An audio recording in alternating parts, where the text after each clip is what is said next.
গতকাল বিকাশ ভবনে চাকরিহারা শিক্ষকদের ওপর যেভাবে লাঠিচার্জ করেছে পুলিশ, তার প্রতিবাদে যারা কর্মরত শিক্ষক এই মুহূর্তে বিকাশ ভবনের সামনে তারা ধিক্কার সভা করছেন। আমি একবার সরাসরি আপনাদের সেখানে নিয়ে যাব। ঐশী মুখোপাধ্যায় আমাদের প্রতিনিধি আরো বিস্তারিত এই নিয়ে বলবেন। ঐশী,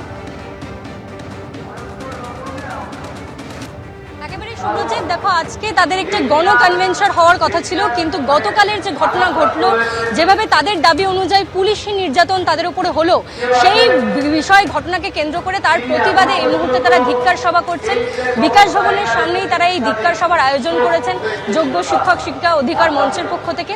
এখানে যেমন শিক্ষক শিক্ষিকারা রয়েছেন, তারই সঙ্গে তাদের যারা শুভানুধ্যায়ী, তাদের যারা শুভকামনা করেন, তারাও এসেছেন এবং তারই সঙ্গে তারা একটি মুক্ত আহ্বান রেখেছেন সকলের সামনে। রাজ্যবাসী, যে কোনো সাধারণ মানুষ এবং বিশিষ্টরা যারা রয়েছেন, তারা তাদের প্রতি এই যে অন্যায় হয়েছে, যে অবিচার হয়েছে, তাদের শান্তিপূর্ণ আন্দোলনে যেভাবে পুলিশের লাঠি ধেয়ে এসেছে, তাদের যেভাবে রক্ত ঝরেছে, এই বিষয়টাকে ধিক্কার জানিয়ে যে সমস্ত মানুষ আসতে চান, দল মত নির্বিশেষে তাদের প্রত্যেককে আহ্বান জানিয়েছেন। এবং এখন এই মুহূর্তে যোগ্য শিক্ষিকা অধিকার মঞ্চের আরেকজন কনভেনার, যিনি মেহবুব মণ্ডল, তিনি মঞ্চে বক্তব্য রাখছেন এবং তারই সঙ্গে আপামর রাজ্যবাসীকে তারা আহ্বান জানিয়েছেন যে তাদের পাশে দাঁড়ানোর জন্য। এবং গতকাল যে ঘটনাটি ঘটলো, যেভাবে শান্তিপূর্ণ অবস্থান আন্দোলনে তাদের উপরে পুলিশের লাঠি ধেয়ে এলো, সেই পুলিশি আক্রমণের প্রতিবাদ জানিয়ে তারা আজকে ধিক্কার সভার আহ্বান জানিয়েছেন। এবং গতকাল তারা আগেই জানিয়েছিলেন যে ঘেরাও কর্মসূচির পরে আজকে 4:30 থেকে গণ কনভেনশন হবে, সেখানে বিশিষ্টরা এসে বক্তব্য রাখবেন, কিন্তু সেই কর্মসূচি তাদেরকে বদল করতে হয়েছে গতকালের সেই ঘটনার সম্মুখীন হওয়ার পরে। এখন এই মুহূর্তে ধিক্কার সভার সূচনা হয়েছে। মেহবুব মণ্ডল বক্তব্য রাখছেন। ধন্যবাদ ঐশী।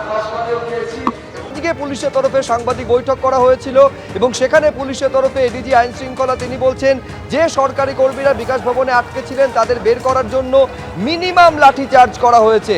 জাভেদ শামীম তিনি সাংবাদিকদের মুখোমুখি হয়েছিলেন এবং এডিজি সাউথ বেঙ্গল তারা সাংবাদিকদের মুখোমুখি হয়েছিলেন। এইটা বলছেন, রাস্তা করার জন্য যে বাধা পেয়েছে তার জন্য যতটুকু করার দরকার সেটুকুই করা হয়েছে। ওরা বলছে পুলিশের ওপর হামলা হয়নি, আমাদের কাছে হামলার ফুটেজ রয়েছে, দাবি করছেন এডিজি ল অ্যান্ড অর্ডার।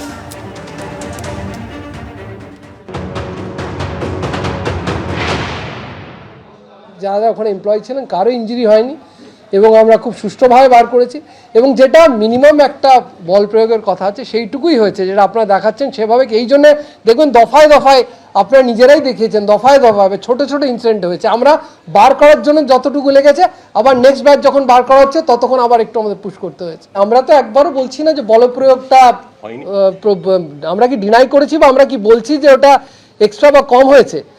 আমরা যেটা এক্সপ্লেন করতে চাইছি কিভাবে বার করা হবে, উড়ে তো যাবেন না। আমরা বলছি রাস্তা করার জন্য আমরা গেছি, তখন যেটা বাধা পেয়েছি সেটাকে ক্লিয়ার করার জন্য যতটুকু বলপ্রয়োগ করতে হয়েছে সেটা করা হয়েছে। যখন বলপ্রয়োগ হয় একটা মিনিমালেরই থাকে, কিন্তু exactly it's a dynamic situation, এটাও আপনি বুঝতে হবে। এটা এসি রুমে বসে আমরা যেমন প্রেস ব্রিফ করছি, যখন একটা সিচুয়েশন আনফোল্ড করে, যেমন ওনারাও কি বলেছেন যে আমরা একদম পুরো শান্তিপূর্ণ ছিলাম, আমরা পুলিশকে কোনো রকম অ্যাটাক করিনি। আমি আপনার 3-4টে ভিডিও দেখে দেবো যেখানে পুলিশ মার খাচ্ছে। তো when a dynamic situation is evolving, তখন এক্স্যাক্ট যদি আপনি নেপে তুলে যা এইটুকু এক্সট্রা হয়েছে এইটুকু কম হয়েছে সেটা পসিবল না। You have to understand the sentiment behind action. আমাদের যেটা বক্তব্য আছে, ভাই আপনার নিজের রাইটস এক্সার্ট করার জন্যে অন্য রাইটস খর্ব করবেন না, that is a small request.